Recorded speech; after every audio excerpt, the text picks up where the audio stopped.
ఈ సైన్స్ పరంగా ఎంతో ఎత్తిదిగాము చంద్రుడి మీదకి కూడా వెళ్ళే పరిస్థితిలో ఉన్నాం మనము. ఇంకా ఇప్పటికీ కూడా ఈ నమ్మకాలు ఆచారాలు అనేవి మనం బిలీవ్ చేయాలంటారా అనేది హేతువాదుల వాదన. దానికి మీ సమాధానం ఏం చెప్తారు? బాగుందమ్మా. చంద్రుడి దగ్గరికి వెళ్ళరోనే ఉంది. అసలు మనకి మంత్రాలు చదివేటప్పుడు మీరు ఎప్పుడైనా స్తోత్రాలు చదువుకున్నారా?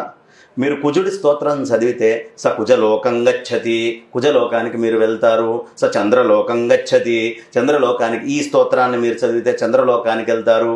ఈ స్తోత్రం చదివితే కైలాసం వెళ్తారు. ఈ స్తోత్రం అంటే వాటిని మన వాళ్ళు ఎలా చూశారు?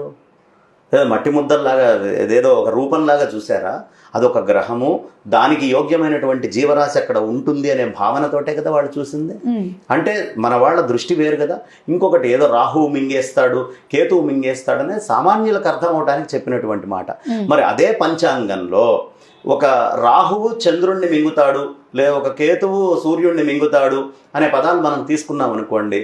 ఇప్పుడు మన వాళ్ళు రాసేటప్పుడు పంచాంగంలో ఇది విజయవాడకే, ఇది అమెరికాకి సంబంధించినటువంటి గ్రహణము, మనకి సంబంధం లేదు. ఏది టెలిస్కోపులు రాకముందు చెప్తున్నాను నేను.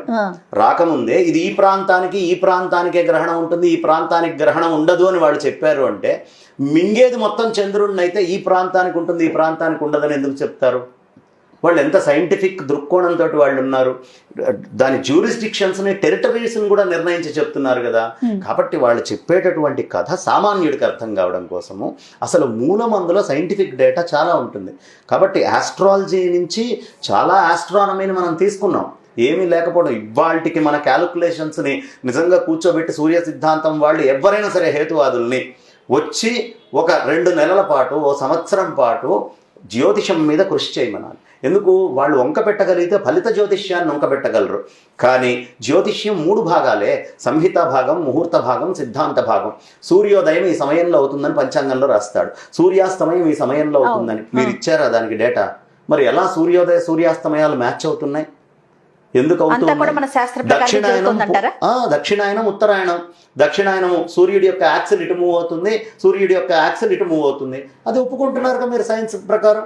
అంటే మీ గోచి కట్టుకొని మీ టెలిస్కోపులు లేని నాడే రాసినటువంటి ఈ విద్యకి బేస్ లేకపోతే దక్షిణాయన ఉత్తరాయణాలలా చెప్తున్నారు.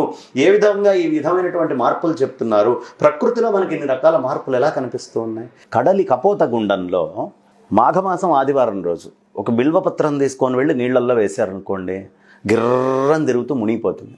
మిగతా ఏ రోజుల్లో వేసినా తేలుతుంది. ఇది ప్రత్యక్షంగా మీరైనా నేనైనా ఎవరైనా వెళ్ళి చూడొచ్చు. అసలు మాఘమాసము ఆదివారం అనే కాంబినేషన్ ఈ ప్రపంచంలో ఇచ్చింది ఎవరు? మన పంచాంగమే కదా. మరి ఈ పంచాంగం ప్రకారం చెప్పినటువంటి డేట్లోనే ఆ తేడా వస్తుంది కదా. ఎందువల్ల ఈ వింత జరుగుతోంది? ఇలా అనేక వింతలు ప్రకృతిలో మనకి అద్భుతంగా. ఇప్పుడు మనకి బెంగళూరు దగ్గరికి వెళ్తే, బెంగళూరు టు చెన్నై వెళ్ళేటటువంటి రోడ్లో ఒక అద్భుతమైన పర్వతం వస్తుంది. ఆ పర్వతం మీద ఒక తొట్టి ఉంటుంది. మనం ఏ రోజు సంక్రాంతి, మకర సంక్రాంతి అని చెప్తామో ఆ రోజే 40 అంశుల నీళ్ళు అందులో ఊరుతాయి. మనం మకర సంక్రాంతి అని ఏ రోజు చెప్తే ఆ రోజు అది ప్రత్యక్షంగా చూడొచ్చు, ఎవరో మనిషి చేసేటటువంటిది కాదు. కాబట్టి ఇలాంటి అద్భుతాలు చాలా రికార్డ్ అయ్యి ఈ పంచాంగంతో పాటు అటాచ్ అయ్యి ఉన్నాయి. అలాంటప్పుడు ఈ పంచాంగాన్ని మనం చూస్తూ పంచాంగంలో చెప్పినటువంటి ఆచారాలని పాటించడం వల్ల నష్టమేంటి? చంద్రుడు ఎప్పుడు దగ్గరకు వస్తున్నాడు, ఏ మాసంలో దీపాలు వెలిగించాలి, ఏ మాసంలో స్నానాలు ప్రత్యేకంగా చేయాలి, ఏ మాసంలో ఎలాంటి అన్నీ మనకి శాస్త్రీయంగా ఉంటాయి. కాబట్టి చక్కగా మన పంచాంగంలో మన ఋషులు, మన పెద్దలు చెప్పినటువంటివన్నీ మనం ఆచరించుకుందాం.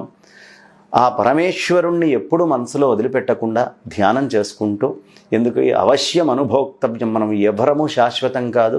కర్మని బట్టి ఏదో ఒక రోజు శరీరాన్ని వదిలిపెట్టాలి. అనవసరంగా మభ్యలు మాయల్లోకి వెళ్ళిపోయి ఆ వదిలిపెట్టే లోపల అనవసరమైన శంకల్ని తెచ్చుకొని జీవితాన్ని ఇచ్చేసుకుందానికంటే పెద్దలు చెప్పినటువంటి మంచి ఆచారాలని పాటిస్తూ, నియమాలని పాటిస్తూ మన జీవితాన్ని సార్థకం చేసుకుందాం.